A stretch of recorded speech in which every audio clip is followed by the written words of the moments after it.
Right, now, if you're an Andrew Tate fan and you're watching this, no, I'm not defending him. If you're looking for a condemnation of the man, I'm not doing that either. I defend takes, not people. And no, I'm not sitting on the fence either. I'm here to kick the fence square in the bollocks, but I digress.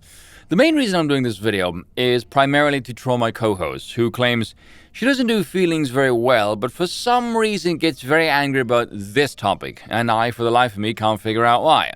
Also, this is the first time that I've ever blocked a fellow YouTuber over something. Almighty Lolly was being a colossal wanker, quote, posting the hell out of my every reply on X. It was legit pissing me off. But anyway, something that irks the balls off me when it comes to a discussion about Andrew Tate are the people who say, well, he just says the same stuff as everybody else.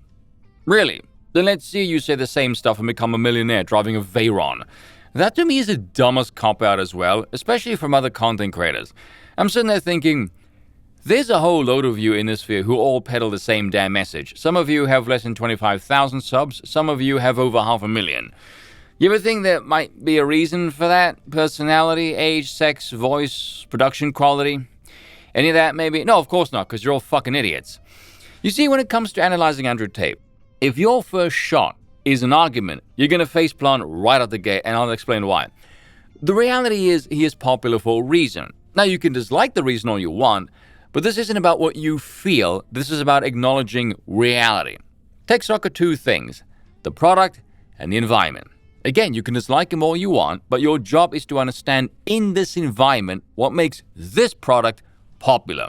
You have to try and understand the mind of the consumer, which means leaving your emotions, your feelings, and your values at the damn door. I said it before, if someone is 80% bad but 20% good, and what the masses are paying attention to and valuing is that 20% good, then it is your job to understand what makes that 20% so tangibly attractive they are willing to overlook the bulk of the bad.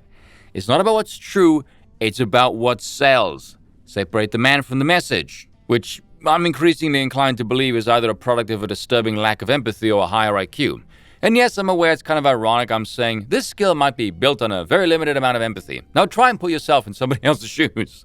He could very well be vastly overestimating his influence, but he's managed to use that Matrix gimmick of his to give the impression his public persecution is an indication his popularity is a threat to the establishment, and the very freedom to do as he wishes is an inspiring act of rebellion.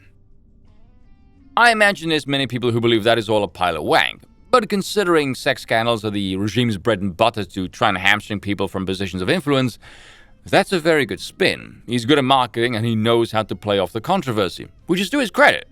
But really, Andrew Tate is a material man of the material world, and in the material world, men of material are glorified, and he most definitely is that.